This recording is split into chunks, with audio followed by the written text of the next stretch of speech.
Welcome to This Organized Life. If you're a mom, wife, or coffee lover seeking advice on how to reduce clutter and reclaim time, look no further than your host, Lori Palau, founder of Simply Be Organized and author of Hot Mess, a practical guide to getting organized.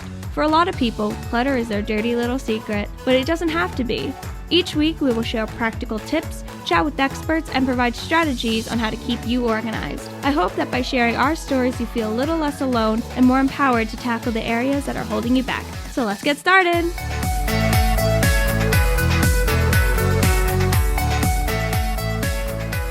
Hi, everybody, and welcome to today's episode of This Organized Life podcast. I am your host, Lori Palau, and I've been waiting for this episode because we are going to be talking about our Enneagram Eights. And as somebody who is an eight, I love talking to fellow eights to get a glimpse into how they see the world and feel a little less alone myself on some of the ways that I view things, whether it's in life, relationally, or specifically, as we're talking about in this series, with clutter. And so for our last two episodes of this series, and if you're new to our show, go back. I encourage you to go back and listen to whatever episode you want, but specifically in this series, all of our Enneagram types from 1 all the way up through 7, great guests. And for our final two episodes of this series, I decided to bring my internal team in to be interviewed. And so today we're going to be talking with my right hand, my assistant, podcast producer, social media manager, Kimberly Herman. And Kimberly, she is a mom of 3 girls, and she's been with me, oh my gosh, I guess it feels like forever, but I think it's only been a little over a year. We'll talk about that. And when I met Kimberly, I had no idea. I wasn't asking people to type for the Enneagram, although I do think it's very useful if you're hiring a team to have a diverse group of people. And one day we were talking and she said, I'm an Enneagram 8. And it actually took me aback for a second because on the surface, I don't feel like she and I look alike. I feel like there's some specific differences, which we'll get into. But there are so many parts of her personality, her persona, who she is, and the qualities that she has that I love her take charge, like I've got it, 8 mentality. So it's been really, and I'm curious to know her perspective, but I think it's been a great partnership working together because both of us can kind of know what to do and just pick it up and take the reins without a ton of direction if she sends me something or I send her something. And I love it, as opposed to having kind of 2 chiefs that could butt heads. So I actually really have enjoyed working with her. Now, from the clutter perspective, we haven't really dove into kind of what it looks like for her. And again, she's a mom and she's a work from home mom. So she's got to manage the physical clutter from her work stuff as well as her kid stuff, and then just all the calendar clutter of life. So I want to talk a little bit about her childhood growing up, because I think that's going to play in a little bit about who she is and how she relates and responds to clutter.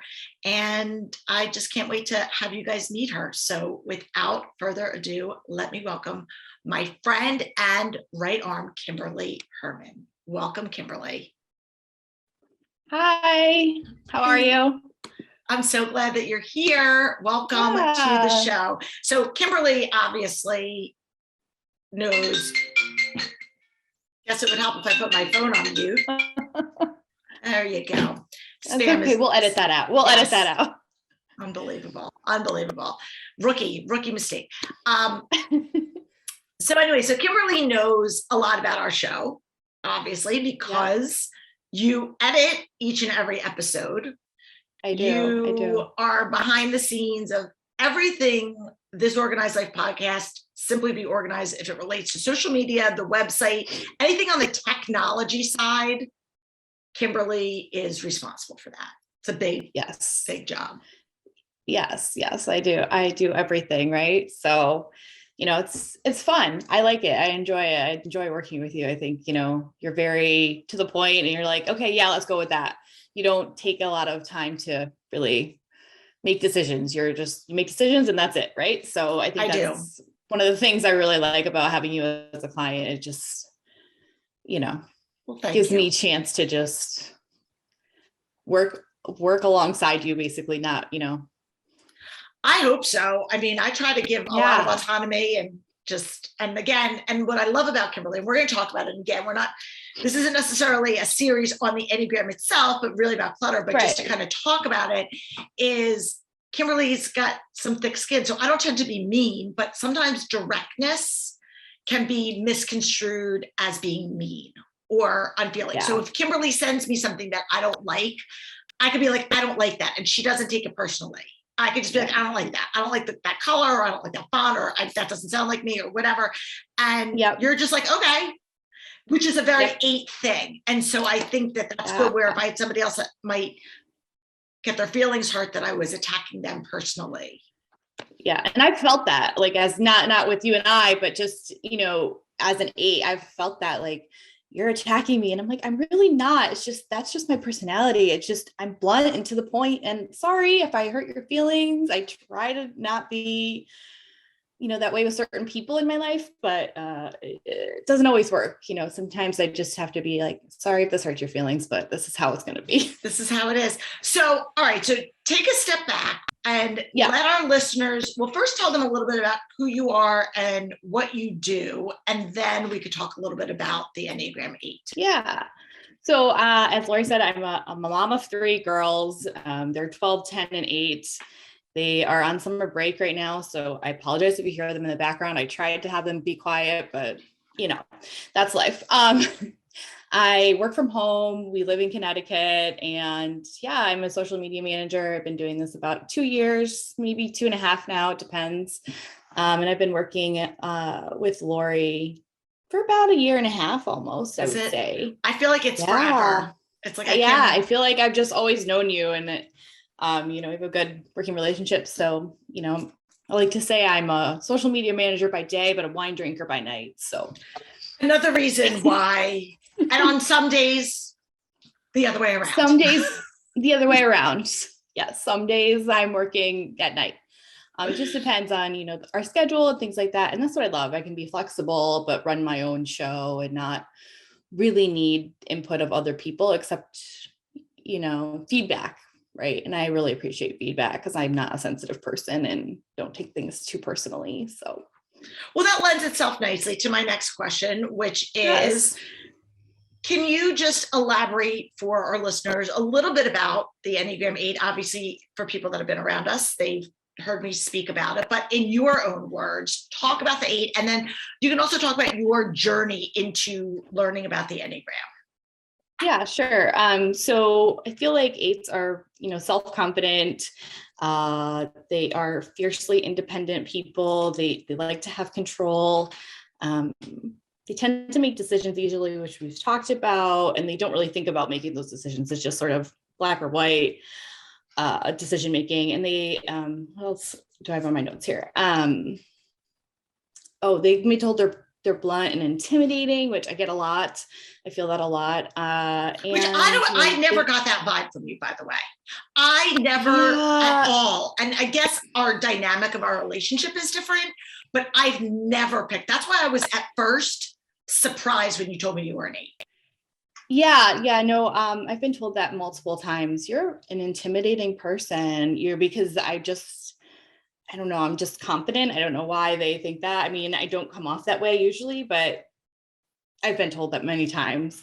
And I have a very strong intuition. I think that's one characteristic of 8s. I can look at a person and either I trust you right away, or there's something about you that, well, and I have to dive deeper into decide if I trust you or not. And if you're allowed to be in a relationship with my friend or be in my life, like, we're going to have to decide if I trust you first before I can like you. So which is interesting. I mean, it lends itself nicely because of the 3 centers, thinking, feeling, and doing.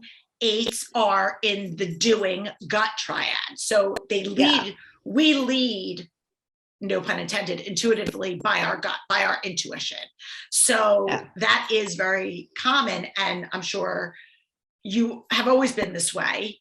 even before you knew the Enneagram and had language to put around it. You just knew that this is kind of how I am, which is very, very much like me. Like, okay, if this feels good emotionally, but like, if it's not an emotional thing. It's like a gut instinct where I'm just, I don't know if I like you. Oh, okay. I'm kind of just, the jury's still out. Well, my husband and I have gone to like dinner parties and things like that with new people. And there are some people where I'm just, oh, I don't like you. Can we leave now? Because I don't like you. So, that's sort of where I think I come across as intimidating, because I really won't talk to you if I get that instinct of, I don't like you. Well, tell me this, because I'm always curious if this is, again, just a me thing or an 8 thing. I pride myself on authenticity, and you know this, right? Because you know me personally behind the scenes, and then you see me like through the social media lens and the podcasting lens, and what you see is what you get. Like, this is me, right?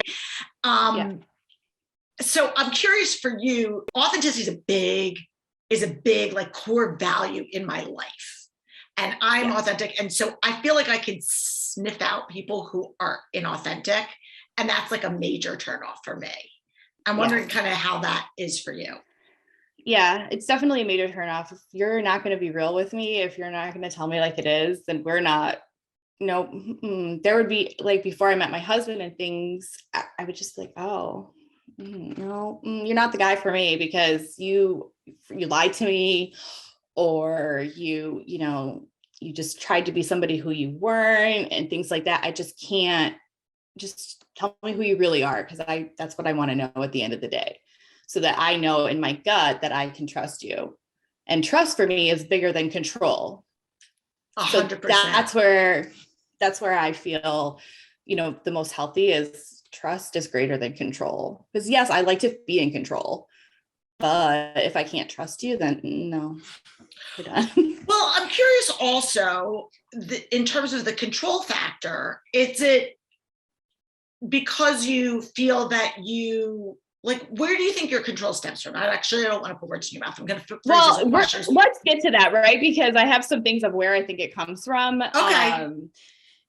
So, my I don't know if we can dive into it now, or if you can dive into anything. We can pop around. You can edit this however you want. Cool. All right. Well, speaking of being in control and clutter and organization, my mom's a hoarder. So I think having that control over my space and things like that is really important to me, because I didn't have a lot of that control growing up. I'm the oldest of my family, and my brothers are 4 and 11 years younger than me. So I was kind of thrown into that parenting role very early on. And I like to say that they were my practice kids, because I was their parent, basically, pseudo parent, whatever you want to call it, really early on. So I think that independence and control of things happened really early on, because I had no choice. Mm-hmm. So I think, that childhood, it stems from my childhood, because, I was the parent early on. Right. And again, we're not going to turn this into a therapy session, but obviously when we, if growing up in a hoarding house is a type of trauma. And I think people use that. And again, I'm not a therapist, and I think there's a lot of, people throwing around the word trauma very, often. So it was like, I'm dealing with my childhood trauma, and I'm like, oh, for God's sakes, like, I get it. So, but in all actuality, that's defining, and that also shapes not only who you are and kind of the responsibility that you had to kind of step into for your brothers, but also what your relationship is with stuff. Because your mom, and I think it's safe to say from a hoarding perspective, has an unhealthy relationship with how she navigates stuff. And so I always tell people, I always say you can either fall into the similar patterns and continue to repeat it, or you tend to go the other way. So once you were out on your own and started your adult life, what did that look like? Because now you had a sense of control over what you were bringing in and how you were handling that. Yeah. Well, I got married when I was 20. So to give you some perspective, I was very young. Oh, that's right. You were such a baby. I was such a baby, we've been married for almost 15 years. So, I was so young when we started out, and people would give us things because when you're starting out, you don't have money for stuff and, like furniture and things like that. So, we had all these kind of hand-me-downs. And so that kind of was jarring in a way almost, because it's like, but I already just lived with all this stuff that people had given us and things that just don't match and things that are not my taste, but you live with it because you don't have money to replace it. So that in itself was almost a trauma, if you want to talk about trauma, because it wasn't something that I picked. It wasn't something I had control over. So now that, we're more established and we have our own life and our own house and things like that, where I'm slowly replacing the things that have been given to us. And, we just got a new bedroom set this year that I got to pick out, that wasn't a hand-me-down or something that we bought off Facebook Marketplace. It was something that I picked out. So I think that helps a lot, because when you take things, there's a difference between bringing stuff in out of necessity, like, hey, we're a new family starting out and we need a bedroom set, versus someone's giving it away and it's a good thing, so we just need to have it, like, because so I don't know, did that prompt you, or do you want me to? So like we got a new bedroom set, and it was just something that I really enjoyed getting. It wasn't something that I had to pick out. I picked it out, but I didn't have someone hand it to me. So having that control over things really helps, because you don't feel like, well, we need to have this in our house. We can just purchase it whenever we want. Okay, so we're gonna play therapist for a second. And I wasn't necessarily even kind of coming into this conversation thinking about this, but I'm curious, just based on that example, how did that, or did it affect like your worth? Because I think there's sometimes, now 8s aren't necessarily affected by the material things, typically speaking, right? Like that's not what drives us or motivates us. We're motivated by justice and doing the right thing and all that good stuff. Yeah. But from a situational perspective, if you lived in this world where, again, and there's no shame in hand-me-downs, people, like, I'm not knocking that. So absolutely please not. don't think that we're being snotty or whatever. I'm a big thrifter and I pick stuff out of the trash and have it in my house. Like, I'm all about that. But there's a difference in wanting to bring these things in and feeling like this is the first opportunity I have to start making some decisions and having ownership of that, like this, that whole phrase of, owning your stuff versus your stuff owning you kind of thing. Yeah. And I'm just curious if there was that emotional component when you were like, I get to decide what comes in my home and I get to decide what leaves my home, since you were really not in a controlled situation as a child. Yeah, I think, it's hard for me to express emotions over stuff. Yeah. Like that part is really, it's just stuff. I don't really express emotions over it.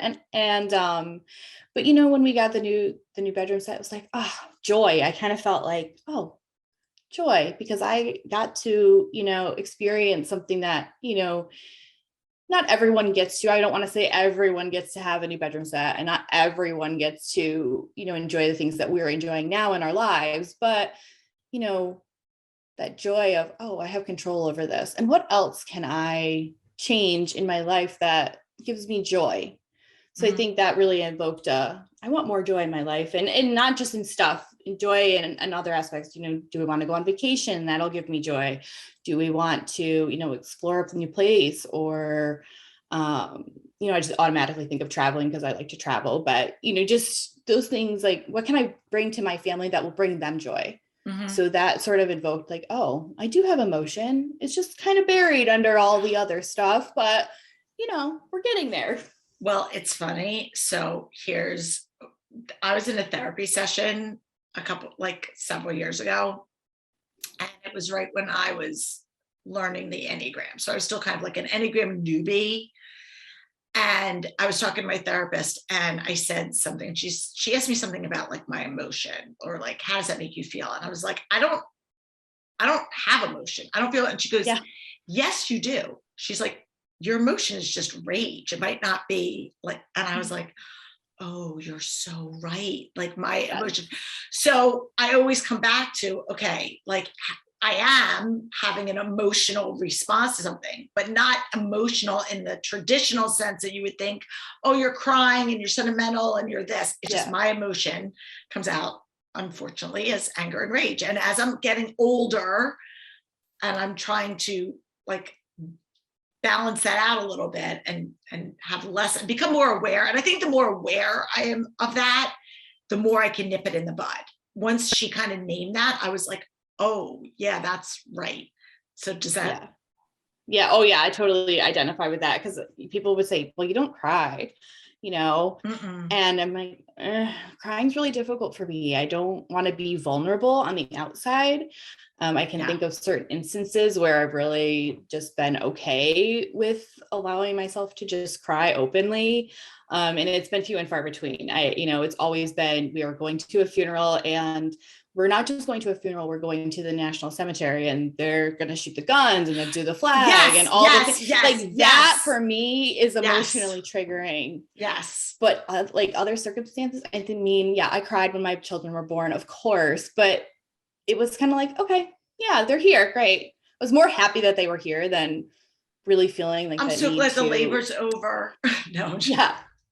That was pretty much it. And the whole pregnancy. But anyway, I just feel like we weren't really, I don't always show my emotion in that way. I don't show my emotion outwardly. It's sort of internally.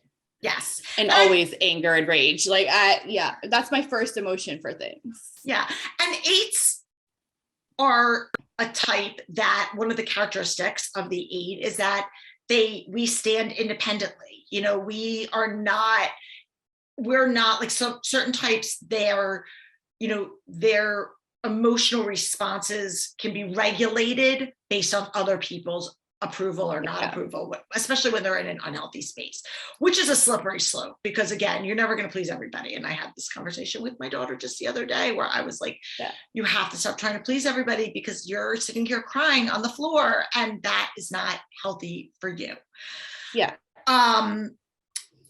So I want to kind of go back a step and I want to just talk about your own introduction to the Enneagram and if it was apparent to you at first what your type was, or if it took some self-discovery. It's interesting that you bring that up because, I've known about the Enneagram and I've been interested in it for a lot of years. It wasn't just because of our working relationship. And at first, when I first was introduced to it, I remember thinking, oh, I'm a 2. I took the test or whatever. And I'm like, oh, I'm a 2. Okay. But then as my journey kind of continued and I, matured as an adult, I realized that, this doesn't feel quite right. I don't feel like that. I don't identify with a 2. So I was like, okay, let's see, let me try this again. And, it's like, oh no, I'm an 8. Read all the things about an 8, research the other types. No, none of them feel right. So, 8 was just one of those ones where it's like, and I took the test again, of course, and just sort of was like, oh no, really, I'm an 8, but that mistype really hindered me for a couple of years because I was like, I'm supposed to be this helper person. I don't feel like that. I don't understand that as part of my personality because that's not really what I do. Yes, I love my children and I'm affectionate and I like to help them and other people, but on my terms, not just because I'm I'm not really a people pleaser. I was going to say, you're not a people pleaser. People would not describe me that way at all. Yeah. I'm nice to a point and then I'm not so nice anymore. But I've learned that over time. I've learned that maturing as a person, and as I've gotten older, it's easier to be nice up front than get angry later. So it's one of those things that kind of developed over time. It's not something that I was very good at when I was younger. And setting healthy boundaries too, I think is also, and that comes with life experiences. And like you said, you're a mom with 3 kids and a business and all the things. So you have to protect your boundaries. But you do bring up an interesting point for anybody that's listening that might be newer to the Enneagram. And again, one of the things, and I've said this before, but it stands, worth repeating, is one of the things I love about the Enneagram, in addition to the fact that it looks at your core motivation, not your behavior, which is where a lot of mistyping comes in, because we're typing based on somebody's behavior versus internally what is motivating them to do the things that they're doing. And 2s and 8s share a line. And what that means is, within the Enneagram of the 9 core types, everyone has one dominant type, but there are connection points to different types on the Enneagram. And 2s and 8s do share a line. So when 8s are in a healthy headspace, we move to that 2, that helper 2. And I see that. And I see that in my own life as I've kind of peeled back the layers to see, yes, there are characteristics of the 2, like somebody needs something. Of course, I'm going to bring them a meal. I'm going to pick up their kids. I'm going to do that. Those are all helper qualities. But at the end of the day, the motivation of the 2 is, I want to be liked. I want people to like me. I need to be needed. That is my worth. That is the definition of a 2. That is not the definition of me. It is justice. I always said, and I don't know if you can relate to this, but one of the things, I am so principled almost to a fault, that I would say I would rather be right than liked. Like if somebody is like, I will argue, and Zoe being the peacekeeper 9, she's like, why are you arguing that? Just let it go. And I'm like, but it's wrong. Like that is wrong. And it's not a matter of my opinion versus somebody else's opinion. It's like, no, what you're saying factually is incorrect. And I would risk offending somebody to stand principled in what is truth. Yeah, and a 2 would not do that. Yeah, no, I will argue until they're like, oh no, you're right. I will die on that hill, whatever hill it is. Yes. I will stand there and preach it from the mountaintops because I'm right and you're not right. You're wrong. Because, yes. That's not, and, I'm up for a challenge. So if, and that's what I kind of love about my husband, is we fight a lot, and not in a way that, is physical or anything, but he has an argumentative side and I do too, clearly. What type is Rob? So what type do we think Rob is? Oh, I think he's a 1. I think he's a 1. Okay. He said he was a 9, and I was like, I know you're not supposed to type people. I know. I don't really see him as a 9. Only because I know him really, really well. Yes. So I think he's probably a 1. But there could be a little bit of a 3 there, but I don't think so. I think he's more of a 1. So he's, we're argumentative, and whether that comes from just his personality or mine. And so he'll challenge me and I'll challenge him. And usually we end up with a compromise, but I think that's, a really good example of, I will die on this hill because I'm right. And it wasn't for the last few years that I would actually apologize first. Oh, that's a big horrible, thing. But it's really hard. It is really hard. It's really hard. See, okay, good. That's really, I'm glad that that's not just me. And then I'd be notorious for the fake apology where I'm sorry that makes you feel that way. Sorry that I do that a lot. I'm sorry to get better. I'm sorry that your feelings are hurt. I'm sorry that that's not an apology. That my family would be like, that's not an apology. And I'm like, yes. Sorry. I guess. I'm not sorry. I'm not really sorry, but I'm sorry, not sorry. All right. We should probably take a break here. This is probably a good time for us to take a break. And then when we come back, I want to talk about the different types of clutter. I want to talk about parenting and just the whole decision-making process, because we are those quick decision makers. And I want to talk about that. So that's what's on the agenda, folks. Sit tight. We'll be right back. Okay, so one of the other characteristics of our eights, of us, is that we don't hem and haw, which you said at the top of the episode. We make decisions, we tend to not look back. We are forward thinking. So again, there's different orientations to time in the Enneagram, past, present, future. And Enneagram 8s are forward thinking. And so a lot of times when we make decisions, it's just because we're moving full steam ahead. And I find myself that has served me well when it comes to making decisions about getting rid of things. I don't struggle with emotional clutter. Don't have a lot of remorse, don't tend to go down memory lane. Yes, I have memory keepsakes, bins and stuff for my kids, but not everything has that emotional attachment. So that's me. I'm wondering where you fall under this spectrum, because, we are different. Yeah, no, I don't really have emotional attachment to things. I mean, yes, like you said, I have things from when my kids were babies, and, I have one tote of stuff that I've saved. But I get rid of things. And I don't know if that just comes because my mom's a hoarder, or Right. because I just like to have that control over my space. But if I throw something out, I don't really think about it. If I need it 6 months down the line, well, I guess, I'll have to go out and get it, or we'll do without it, or whatever the case may be. I don't really think about, oh, well, this, little piece of a toy means the world to me. I'm just like, eh. And I don't know about on the floor. And I don't know about you, but I don't struggle with regret much. Like I don't, if I got rid of something and 6 months down the road, I was like, oh crap, I wish I had it. Like I can just, and that happens rarely, but I'm just like you said, I'll just either borrow it if I have to rebuy it. If it's inexpensive, I would, or do without. I don't have a lot of that, weighing on me.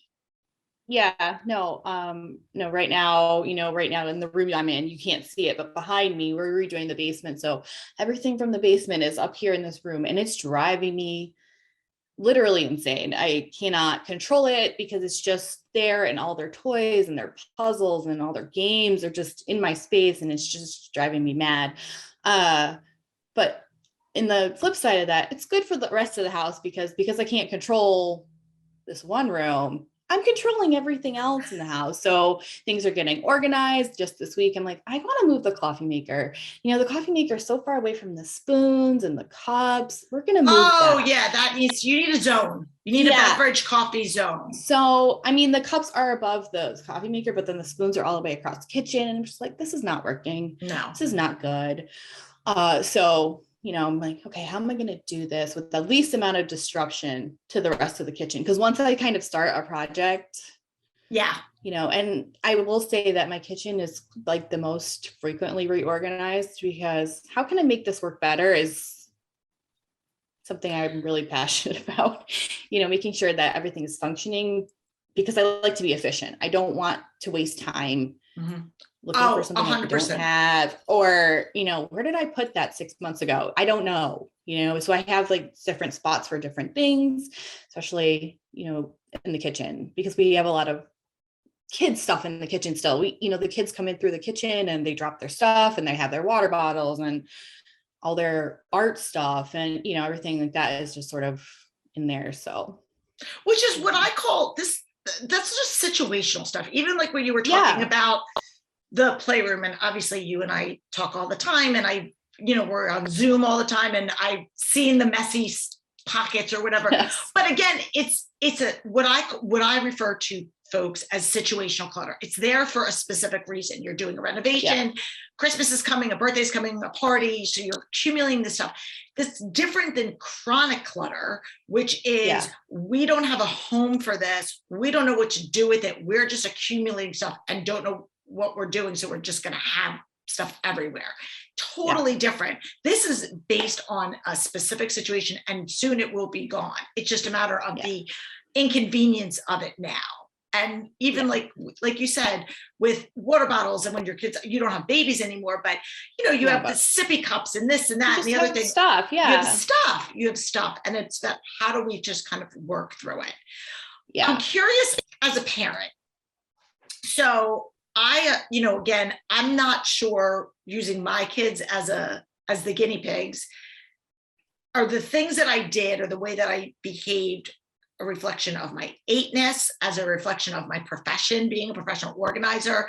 Probably a combination of both is what I would, suspect.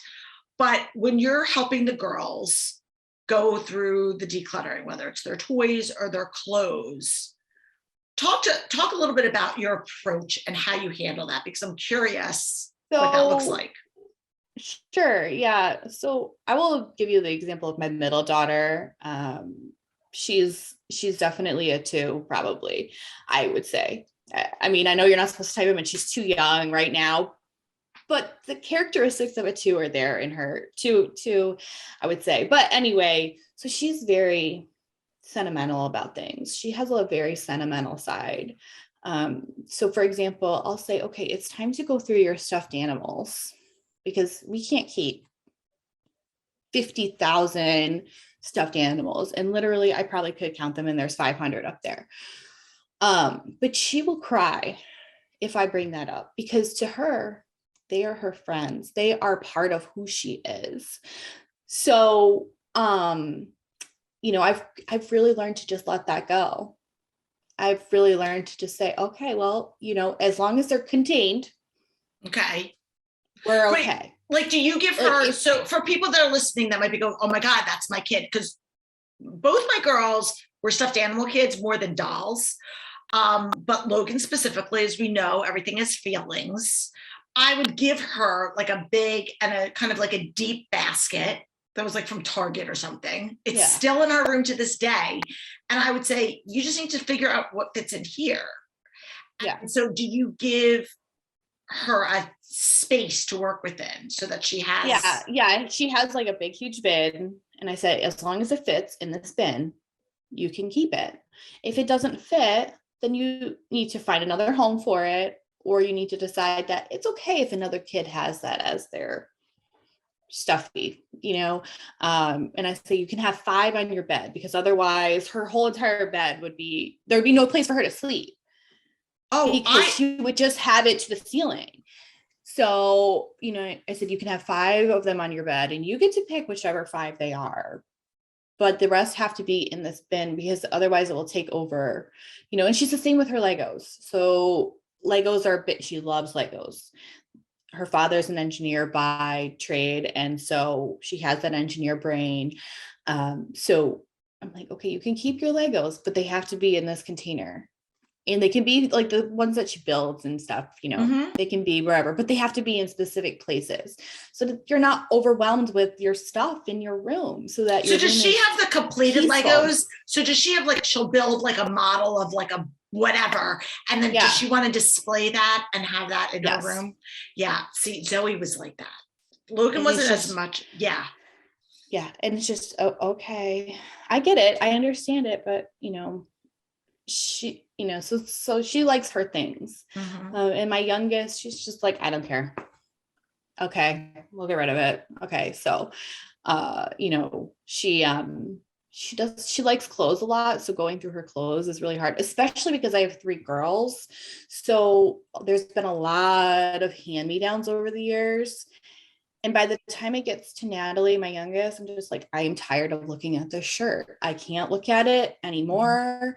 I thrift all their clothes. So talk a little bit about that, because I know this, but I want you to talk about yours. And I think it's interesting, going back to the fact of our earlier conversation about having everything that was hand-me-downs and given to you. You're a big thrifter. We've talked about this. So talk a little bit about how you approach shopping for your kid. Yeah, I am a big thrifter, especially for my kids and for myself too. It depends on what it is. If I could thrift it, I will. But it's something that I don't feel you need to pay full price for kids' clothes, especially if they're going to wreck it, get grass stains on it or outgrow it. I was going to say outgrow it in 5 minutes. Outgrowing it is one of my biggest things. It's like, and for me, having 3 girls is just, okay, well, I bought something for the oldest one new, and I usually buy quality clothes if I'm going to buy it new so that they last. But, let's say Mallory, she's my oldest, needs something, she needs a white shirt or something. Well, I'll go to the thrift store, and they usually have everything that I need throughout the seasons. So I'll go buy a white shirt, and then, Amelia needs a white shirt. Well, you're almost that size. You can wear it, So yeah, I thrift all their clothes because I just don't feel it's necessary to participate in fast fashion all the time. Mm-hmm. New things are great. Don't get me wrong. I love new things, but for kids, if they're going to outgrow it, then, you can probably find it almost new or brand new at a thrift store for half the price. I still see a handful of clients, and to be totally honest, the clients who I see are people who buy a lot of name brand stuff, a lot of expensive stuff. I mean, sometimes they're shopping at, whatever, Target or wherever, but for a lot of the stuff is Vineyard Vines and, all kinds of, Lily Pulitzer. I mean, we're talking like high-end stuff that I wouldn't even buy for myself. And the stuff that I donate is unbelievable. Like a lot of the stuff is not just like worn sweatpants. We're talking really good quality stuff. And again, I think by thrifting, you're not only saving money, but you're also, again, helping the environment. And the kids don't know, it's new to them. They don't know it's new to them. They don't know, they don't know it's different. And they'll ask to go to that store to pick out school clothes. They'll be like, can we go to the thrift store? Because we want some new clothes. And I'm like, sure, we can go there. Awesome. Because, usually I sift through and buy like the better brands and things like that. Like if it's from Target that I could just go out and buy new, then I don't usually purchase that unless it's something that I absolutely need.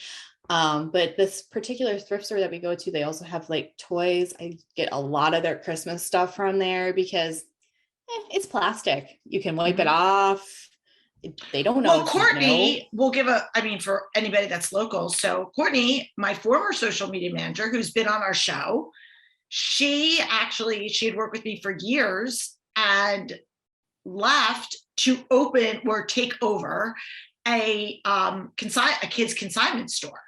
And so she runs this amazing kids consignment store called Milk Money. And they have anything from newborn up to probably, size 4, kids 14, depending on how. And I've given her stuff of my clients that were games and like Christmas presents that the kids never open. And my clients like, just donate them and I'll give them to her. And she, so that she can sell them at the store. So she gets amazing, amazing clothes and inventory of stuff that is brand new or like new. Yeah, absolutely. So. And I'll even do that with, like kids furniture and things. Some of our furniture I've thrifted because, to be honest, they don't make things like they used to. Certain things are made out of like wood substitute or something. It's just, they don't hold up. So for me, it's like, if I can thrift a 100% wood piece, then I will, because you can't find it in the store now. Fast furniture, fast clothing. It's just one of those things that is important to me that, we're not continuing to fill our environment with trash. So that's the justice part of your 8. That part of me is just, I just don't want, okay, how can just a little bit help? It's not for everybody, but it works for us, But I like it because, again, you're showing how it's not just something that's important to you, but you actually take action on it. And that's, again, a really great 8 quality. I mean, there's a lot of things, again, our personalities can be reactive and we can sometimes struggle with reading the room because of feelings or whatever, because we're focused in on the task at hand. But I think when it comes to organization, decluttering, productivity, all of those things, there's a lot of really great qualities about the 8. So any number that has a line to the 8, I encourage you to try to channel into the good parts of us, because I think that there's a lot of really, really great effective things, specifically when it comes to that decision making, because so much of where people get stuck when it comes to decluttering is the decision fatigue of fear of making the wrong decision, regret, all of those emotional components. And that is something, by and large, we don't struggle with. So I think, again, being able to use that to our advantage, that part of our personality to our advantage, but also being mindful of the people in our world, like our children, who they're stuffed animals or their friends. And I get that. So yeah, I try to be really mindful as a parent to my kids, especially when, I want their room to be a certain way. And I have learned over time that it's okay if their room is not exactly the way that I want it. I've gotten a little bit more laid back with that, as far as. Yeah. You just have to let it go. As a parent, you just have to let it go. It's not worth it. Yeah, it's not worth it. So I think I know the answer to this, but I'm going to ask you. So again, obviously, you know about the three main types of clutter that we talk about here: physical clutter, stuff that you see; emotional clutter, your guilt and fear; and then calendar clutter, overscheduling, not using your time effectively. Where of the three do you feel, if you were to say, okay, this is probably where I struggle, this is a little bit more dominant for me, which of those three would you say? It's definitely calendar clutter. I'm not emotional about stuff. I don't really have physical clutter. I don't really feel like things are weighing me down. It's really just, okay, calendar clutter for sure, because I can feel overwhelmed a little bit when I'm overscheduled and don't have that margin. Yes. And I tend to do that to myself a lot, because I'm like, oh, this will only take me 15 minutes and an hour goes by. So, those sorts of things tend to like clutter up my day, especially, I know we were talking offline about digital clutter. And I think that's more of the clutter that I feel like I'm just, okay, do we really need to keep all of these things? Do I really need all these files? What's going to happen? What's the worst that happens? Is that I delete something that I needed? Well, we'll recreate it. Exactly. Yeah, figure it out. So it's definitely calendar clutter and just feeling that overwhelm of not enough time always. And you are really intentional. I'm going to tell our listeners, like, when it comes to your schedule, you had said to me, because Kimberly has her own social media companies, right? We work together, but she has her own independent company. So, but you can't have her people because she's mine. But you, that's okay. I'm fully booked out right now anyways. But you came to me and said, I'm going to be taking summer Fridays this summer. Yeah. And I said, that's awesome. And I love it because it allows me to understand the boundary of, unless our website crashes and like something's majorly on fire, I'm not going to text you on a Friday. I'm going to allow that to be, or if there's something on my mind, I'll shoot you an email and say, this can wait till Monday. I'm just brain dumping this. So you have it. But knowing that you articulated that boundary and communicated that was helpful. How's that been working out for you? Has it been something that you've been able to stick with? Yeah. With the kids being home, I'm a little bit more preoccupied. So my Fridays that I just so desperately want haven't always been working free. Usually find myself like creeping into work, and I find that I can overwork a lot as an 8, because it's just one of those things. Like I can just sit there and work and not really think about anybody else until I'm done with whatever it is that I'm working on. So I find that sometimes it's creeping in, and I'm like, okay, no, we're pausing. Today's Friday. Okay. But there have been a few instances where there's just nothing I can do. Like, I just have to get this done or get this out or whatever the case may be. And it's going to take me a couple hours. Okay. But then I'll try to make up that time somewhere else in the week. Good. I'm glad you said that. Yes. So that way, yes, I'm working a couple hours when I said I wasn't going to, but can I take them to the library on Tuesday afternoon instead of, working for that chunk of time? So I'm really trying to create that margin in my schedule and just in life in general. It's like, okay, yeah, we can make the bread or whatever they want to do for an hour. And I find that really hard to balance. especially when I'm working from home and they're like, well, you're not doing anything. Why can't you play with us? Why can't you do this? And so that part is really hard. And they're getting older, so they're entertained with other things now, but it's not always easy. It isn't, but I think, again, the intentionality, for me, it comes down to the intentionality. Yeah. And as an 8, it's easier for me because, again, I don't struggle with that emotional guilt. Now, there are going to be things that are unforeseen, that a doctor's appointment, something that comes up, like life is going to happen, and just accepting that it is what it is. And, we're not curing cancer here. So if what we're doing can wait. And even if the site does crash, it's not affecting the world. I would fix it if your site crashed. I know, but I wouldn't leave it. That's not my style, really. But I think for anybody listening out there, creating that margin and knowing that you have the flexibility and the fluidity, I don't know if that's really a word or not, to say, okay, if I'm saying, because I too was going to do like a summer Friday, although I was doing a summer half Friday.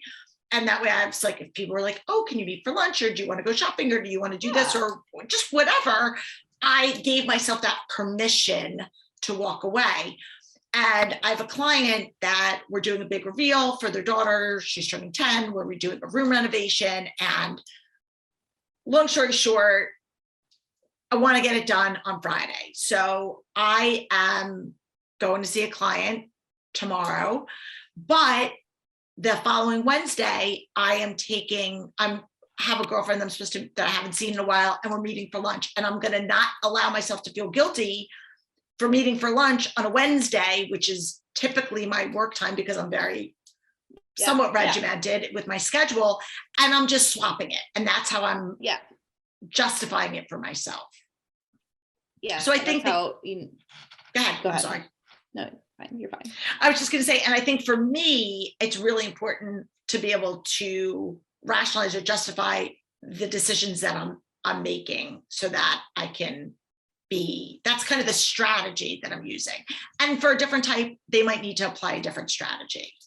Yeah, absolutely. Yeah. And not everything's going to work for everybody, but that's what's working for me right now, is just, okay, I said I was going to give myself a day off or a couple hours off or whatever, because I can overwork. I could sit here all day and just work. I won't need to eat or anything like that. I'm just like so super focused and hyper focused on what needs to be done that other things don't matter to me. So I have to really be intentional about my time and say, okay, 5:00, we're done. I'm going to make dinner. And yeah, I agree. And that's where, for me, time blocking has been very, very effective in my life, because I know I have to. Being a somewhat of a black and white thinker, I'm like, okay, this is my time. This is my morning time till 8 a.m. is Lori time. I could read a book. I could read the Bible. I could scroll social media. I could stare into space, whatever. Come 8:00, then I switch into a different mode, and for me, that is how I'm able to do all of the things. If that's how I have to do it too. I have to have a time block. Yeah. All right. We're going to take one more quick break, but before we do you want to tell our listeners where they can find you? Do you want people to find you? Sure. You can find her through me. You can find her through me, through this Organized Life podcast. Period, full stop. No. I'm on Instagram at the Mrs. Herman. That's pretty much just the best place to find me. My website's kind of up and down right now, so don't even try. I haven't had a chance to work on my website, so she's too busy working on Instagram. Yeah. But that's okay. It'll get done eventually, and that's just one of those things. So just on Instagram. And one last question before we take our final questions. Any words of wisdom to your fellow 8s out there? Fellow 8s, or if you are married to an 8 or potentially parent an 8, any 8 wisdom? Yeah. So I would say, be truthful and challenge them right back. Give them a challenge. Give them something. For me, it's one of those things where if I ask you to tell me if I look nice, or, does my face look fat or whatever it might be, like, seriously, no, tell me. Because if you're not telling me the truth, then I have a really hard time trusting you. Don't sugarcoat it, because then I'm left wondering if that trust is really there between us. So for me, it's just don't sugarcoat it. Tell them the truth. I agree. And being truthful doesn't have to mean that you're being unkind. And that's a thing for a lot of people, is honesty does not have to, it's not an either or, it's a both and. Yeah. And sometimes the most kind thing, and sometimes the most kind thing that you can do to somebody is be honest. So, and some people don't like that because I'm brutally honest always. So I try to rein that in a little bit, but it's not always easy because that's just my eightness showing through. Yeah, I got you. I'm right there with you, sister. Well, sit tight and we will be back for our wrap up questions. So hold on. All right, Kimberly, you know it's coming. You know the question. You know the questions. You listen to them every week. Every week. So tell us, books. What book is transformational? Come back to, you're loving. Want to throw it out there to somebody. I'm not the biggest reader, but and I used to be, but that's another story. Seasons. We go through seasons. Yeah. I just finished The Road Back to You. So I think that is one of my favorites so far this year. And then The High Five Habit by Mel Robbins. Oh, High Five. Yeah. Yes, I love it. It's definitely something that you should read if you're going through some things. It really helps you gain perspective on life. I think Mel's an 8 too. I don't know if she's ever tested, but I think she's an 8 too. Yeah. She definitely comes across as an 8.